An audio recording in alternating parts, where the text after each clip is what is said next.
Okay, everybody, it's the top of the hour. So hello, everybody. Really good to see you all, and thank you so much for joining us wherever you are. It's an absolute scorcher here in the head office in Oakhanger in the UK. So for those of you who are joining us locally, I hope you've got a really nice cold drink in hand and you're all set and ready to join us for a very informative half hour, talking all about connecting international audiences in a hybrid setting. My name's Charlie Thomas. I'm based in the customer success team here at Vevox, looking after our business customers, one of which is the very awesome SWM partners. And I'm really excited to be joined today by Alistair Barton. Hi, Alistair, welcome. Hi, Charlie. Thanks for having me. You're welcome. For those of you who haven't yet come across Alistair and the team, SWM are a leading medical science event and communications agency with a wealth of experience in delivering global meetings and events that inform, engage, educate, and inspire their audiences. Now, here at Vevox, we love to practice what we preach. So today's session will be an interactive one. Ultimately, you guys are at the front line when it comes to delivering meetings and events. So we really want you guys to be a big part of today's session and share with us your experiences and your insights. Today's session is also anonymous, so please do get involved. Let's open up a nice quick icebreaker question. What does an engaging meeting or event look like to you guys? So please do fire your insights in. Alistair, I'm going to throw it out to you. What does an engaging meeting or event look like to you? Thanks, Charlie. Well, it's such a difficult question to answer on behalf of everyone because I think so many people, different attendees, different planners all have their own learning style and how they like to put content out. But for me, an engaging meeting is where people actively participate. So they're sharing ideas, they're posting in the chat, they're bringing their questions in, or they're participating in the polls. And for me, it's really important to facilitate each attendee's different type of input. But how about you? Yeah, I think for me, it's all about having that feeling of, you know what, I'm really glad I attended that meeting. Really feel like I've achieved something and got something out of it, and feeling motivated to kind of really go away and take action from a meeting. Cool. Lots of inputs here. Let's have a quick look at them. Fun being a major one, absolutely. Sessions really do need to be fun. Anything in there that's pulling out for you, Alistair? I'm intrigued at Smoky. I'm not sure what that reference is, but yeah, fun. I'm seeing two-way, interactive, totally agree, two-way conversation. Yeah, those are all my sort of sweet spots as well. Yeah, definitely lively in there as well. Participation, absolutely. Cool. I'm going to close off this poll. Thank you so much for sharing your insights with us. It's really interesting to see those. And I'm going to hand over the reins to Alistair now. Awesome. Thanks so much, Charlie. Yeah, and welcome everyone. Thank you so much for joining me on today's session. Really excited to put this out to you all. And thanks for your thoughts shared via the word cloud as well. So, connecting an international attendees in a hybrid setting. Before we go into the how, I first wanted to address the why. Why do we need to engage and connect people via these events? Well, first of all, to address what we don't want. And of course, this is a major extreme, but picture this is your hybrid event. On the left hand side, we've got the in room audience, the content going out to them. It's obviously not hitting the spot and we are losing their attention. Meanwhile, our online audience, and again, a total exaggeration, but we've lost their attention. Perhaps they've even stepped away from their desk. Especially with a hybrid, it's crucial to engage people, especially for the online audience, because they're surrounded by so many distractions if they're in the office or if they're working from home. But why is this ever more prevalent to what SWM partners and what I do within my role? Well, SWM partners provide a very niche type of event within the events industry. All of SWM's clients are pharmaceutical and medical organizations. And essentially, at the point where they have an experimental drug ready to market and ready to roll out onto human based trials, they come to SWM to put together an investigator meeting. And an investigator meeting is essentially the kickoff of a clinical trial process. It's where all of the doctors, all of the nurses that are going to get their training on how to administer this experimental drug, They all come to learn exactly what to look for in patients to enroll in this trial. So it's clinical training. It's a very content heavy area, but of course, as I'm sure you can imagine, it's extremely important that everyone leaves with the correct training and having taken away those essential protocol points from the meeting. And I would argue that if SWM can replicate such an important and clinical training in a hybrid setting, then certainly this is replicable and applicable to all of your industries that you're joining from today. So our particular case study to look at as an example for today, this was a recent investigator meeting brief that came to SWM partners. The clinical trial, as we see illustrated on the map here, had many international countries participating, with hospitals that were going to send doctors for this training and try and enroll patients to test this drug. So they were very far flung across the globe. What this would have looked like pre-pandemic is perhaps 3 regional meetings, maybe even split by the different continents, or perhaps one central meeting with all of the hospitals traveling to one destination to take part in that event or that training. But essentially, whatever format that took, everyone, if not expected, would at least be requested to travel to that event. And what does this look like now? Of course, coming out of the pandemic, with things opening up, travel being more available, and events back on the menu, people coming out of the pandemic, we're seeing trends in online customization. Events continued in the 2 years that we were in lockdown, and attendees got very used to the comfortable and the option to join online from their working environment without too much disruption of travel. But of course, on the other hand, we have the attendees that really missed traveling to in person events and participating in a room. But as part of that trend, we have to account for an expected percentage of the audience to want to join remotely. And this is ever more applicable as well. There's a huge amount of attention, not only in the events industry now, but in all other industries in terms of sustainability, making sure things are sustainable coming out of the pandemic. And the largest contribution for SWM's events to the carbon footprint is, of course, the travel, the international travel and flights required.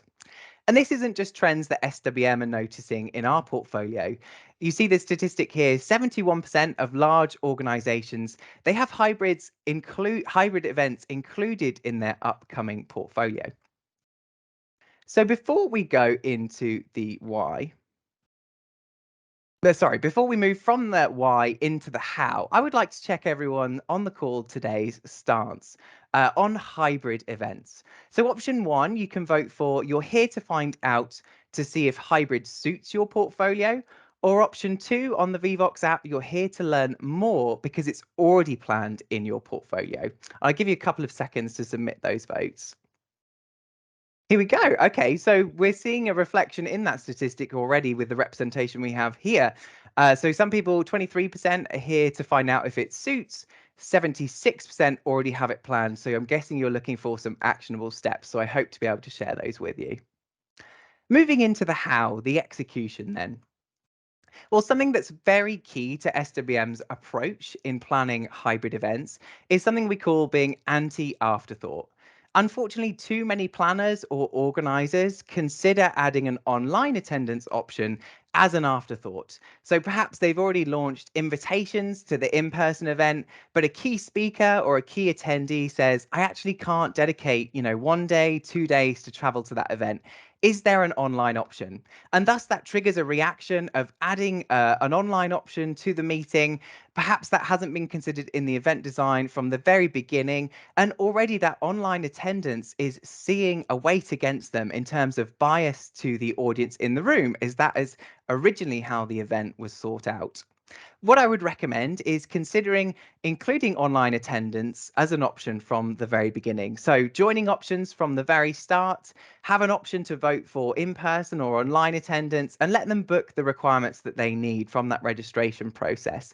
And this way, everybody knows the stance from the beginning. The attendees know that there'll be an online option and an in-person option. The speakers and the planners know that they'll have to cater to an online audience and an in-person audience. And from the very beginning, you can tailor your agenda and your content to suit both and make sure everyone leaves with the KPIs in mind. So throughout our hybrids, we always take the strategic approach, and Vevox audience engagement application is really crucial to this. And what Vevox provides SWM and its clients with is a shared space to bring your virtual and your in-person audience together. Whilst, of course, the audiences are physically separate, that doesn't mean they can't have a shared space to collaborate, share ideas, and contribute to the meeting. So, having a shared space that both the in person and the online audience have access to is great and will really boost your engagement and your participation. And this formed for the majority of the case study that we were referencing, that map of the brief that SWM received.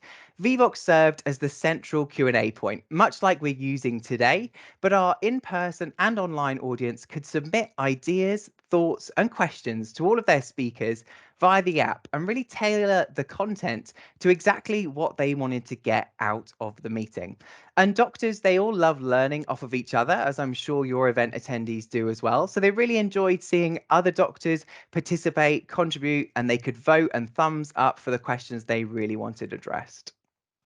Vbox has a great variety of questions to poll the audience with as well. So an excellent application, certainly for the medical industry, is the heat map question that you see an example of here. So we can put diagrams such as the human body up and ask attendees to locate administration sites of the drugs. So it's really got an excellent variety of questions to engage your audience and keep their attention span throughout the presentations. As I mentioned, clinical training, it's really content heavy. So we like to spice up the presentations as much as possible and boost that engagement, and also provide an opportunity for attendees to check their knowledge. And someone was talking about this in the brainstorm that we did at the start here as well, in terms of two-way input. That's really important to stress for hybrid meetings as well. We allow all of our audience members with the correct audio setup to also unmute if they're joining online and speak to the room and participate in the Q&A. And the same for the in-person audience as well, in terms of facilitating a microphone being passed around. Again, boosting that connection between the two audiences and bridging the gap.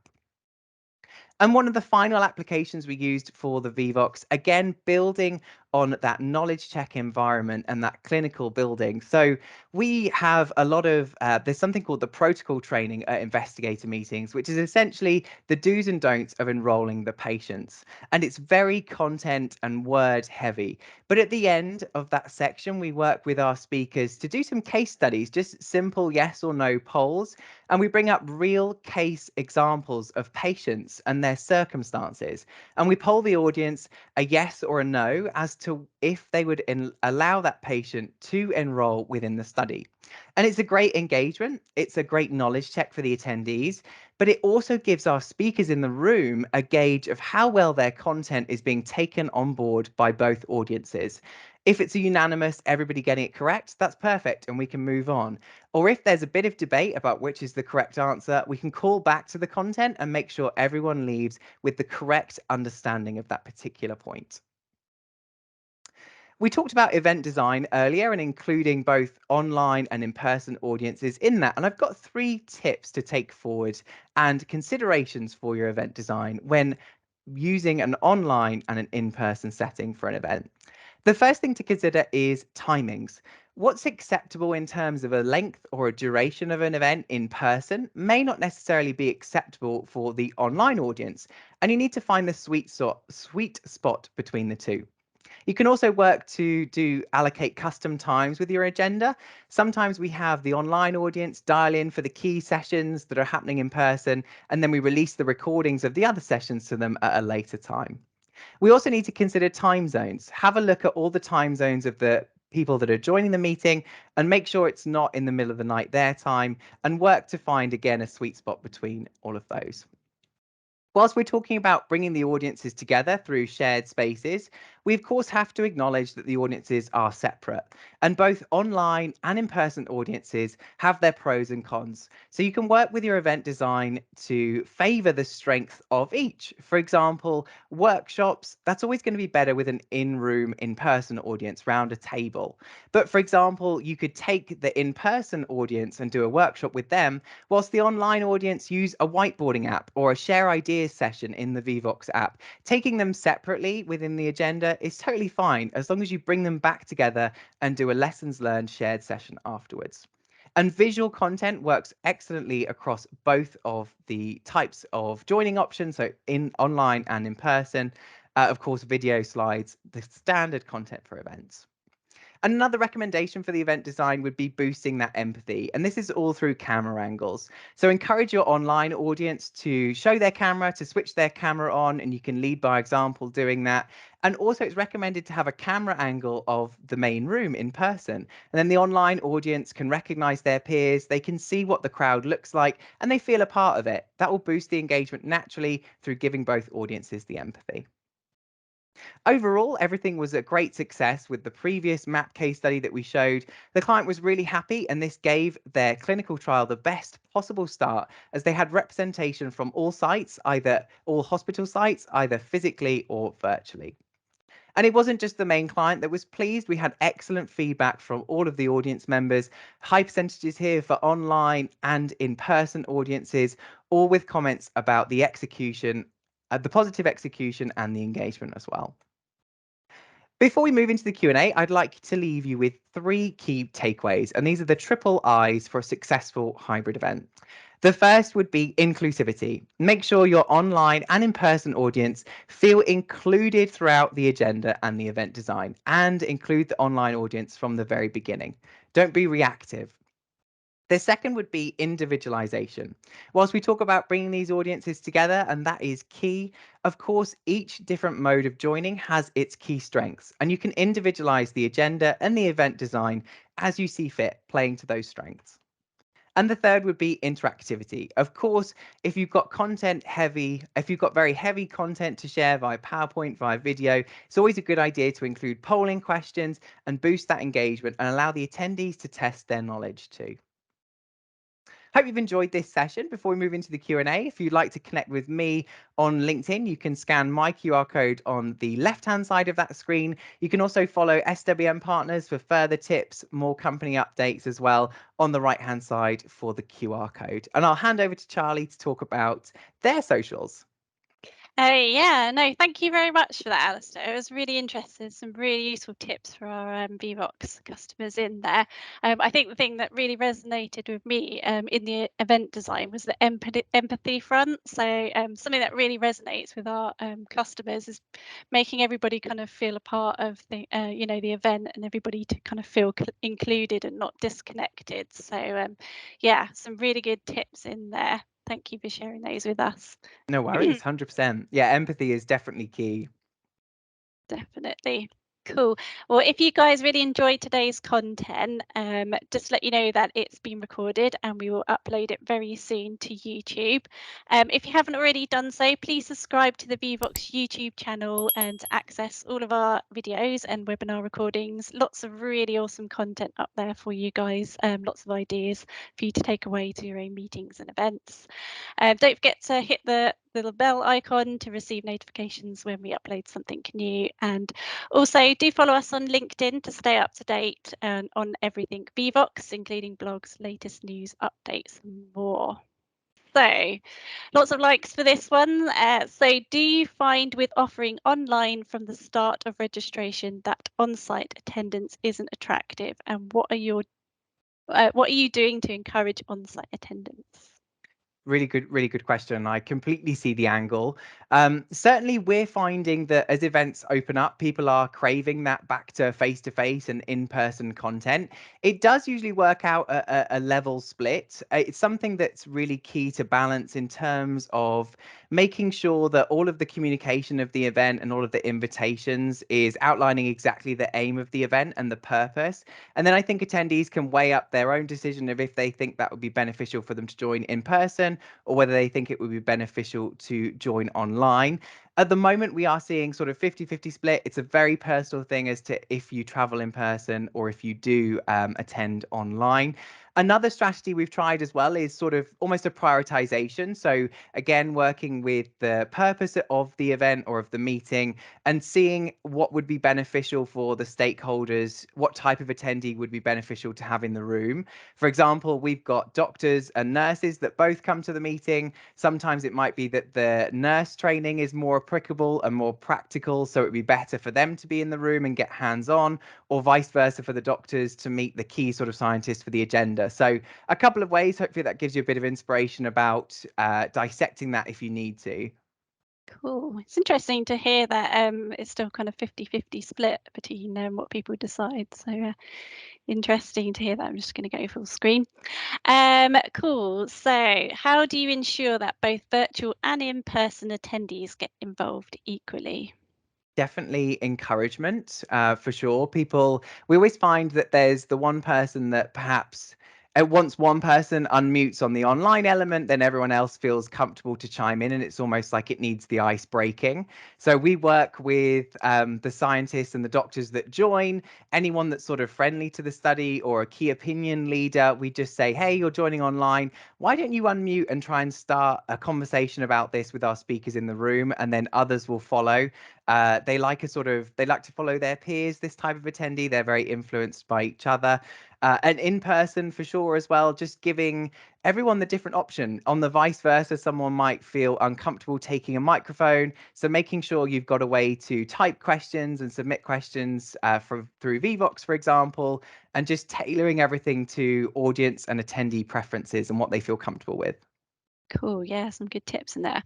I always really feel as well, like if you explain to the attendees what's in it for them, everybody kind of thinks of themselves. Yeah, Definitely. it definitely kind of encourages them to get involved when they know Mm. what the kind of actions are. So yeah.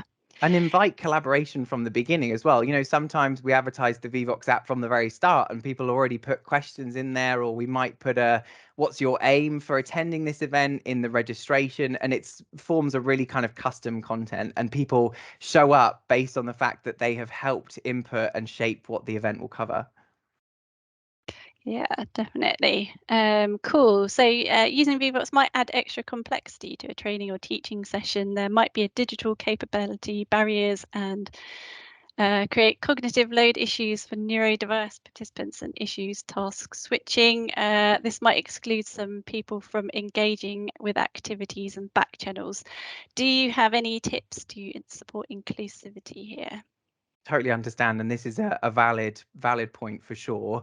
I would say again, introduction of this kind of application from the very beginning, but not just sort of advertising it on a QR code, having something that that type of person will respond to and find comfortable to follow. So video tutorials or some really kind of step-by-step instructions that will resonate and support that individual.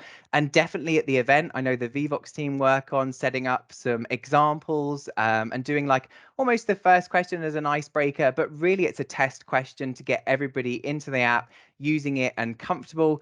And failing that, sort of some support on site at the table of the meeting, having someone there to help that type of individual, and even maybe submitting the question on their behalf if they're truly not feeling comfortable with that sort of tech side of things. Cool. Yeah, no, we can totally echo those in terms of having a really nice introduction and getting everybody familiar with the technology, so that they're ready to go with that icebreaker.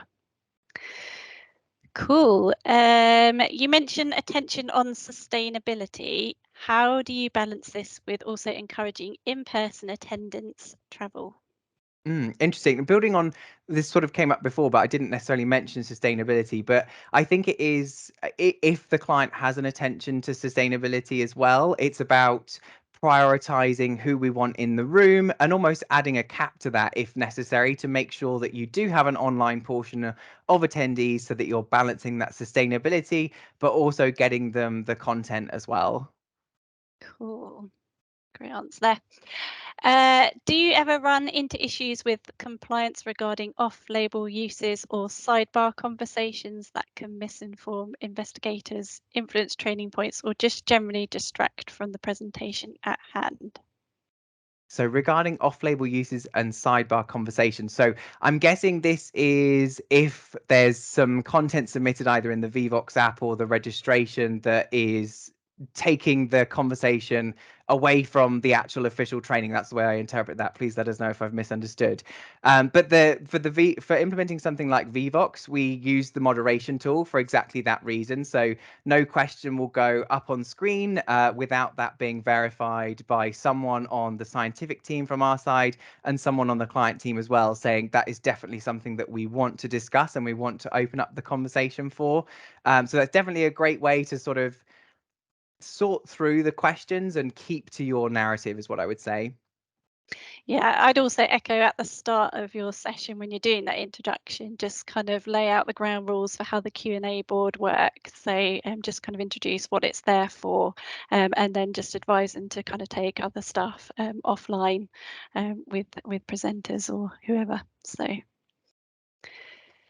awesome. We're looking forward to this one. There's a nice little comment in there for you. In your experience of content design for hybrid meetings, what's an ideal amount of time to present content to maintain a good level of attention, particularly for those who are virtual?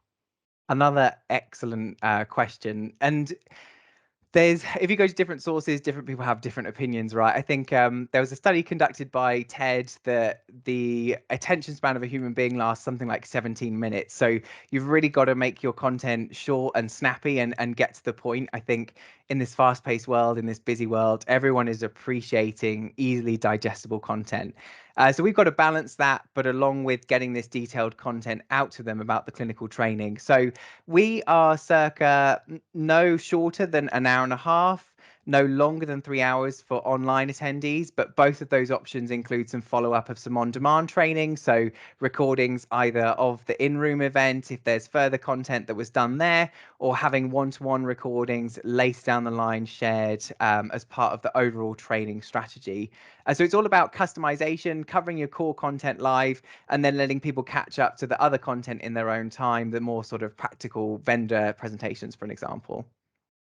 Yeah, definitely. And from the Vevox side, certainly kind of bringing in a few polls or a quick kind of snapshot of the Q&A, just to kind of break things up and bring everybody's attention back, to kind of mitigate those people dropping off. Absolutely. Cool. How are we doing for time? I think we've got time for one more quick question. Let's go for this one. So, what methods do you utilise in the way of encouragement or promotion to get people to engage with the presenters from both sides, so in person and virtual? Well, I definitely think that the biggest form of kind of informal chats, and this was feedback that we got sort of during the pandemic, that lots of our key scientists from the pharmaceutical companies were missing that informal kind of exchange over coffee breaks, or that kind of informal networking that's not so presented in terms of having PowerPoint open for content and things like that. So I think including things like networking coffee breaks in the event design. We've also before for the online audience, when the in-room audience have gone to coffee break, obviously that's not possible online, but we've had like the lead medical person pop onto the virtual side of things for a quick conversation. Again, kind of an informal chat, but including that virtual audience and making sure there's an exchange of ideas and making sure that it's two-way and that the presenters can hear the thoughts from both the in-person audience and the online audience. Super, yeah. Cool. I'm conscious of time, guys. We've got lots of really awesome questions in here still. So as a promise to you, what I'll do is I'll jump off and I'll have a chat with Alistair through your questions, and we'll put some answers together and we'll make sure we ping that out to you with the recording from the session. So make sure we'll address those questions. So I've got Alistair, the expert, online with us. I think all we need to say there is, Alistair, thank you so much for joining us today. It's been really interesting learning from you. Thank you for sharing your top tips and advice to us. Thank you to you guys also for joining us where you are. And if you do have any questions at any time, do feel free to ping them our way. And yeah, thank you again for joining today's session and see you all very soon. Thanks, everyone. Bye-bye. Bye-bye.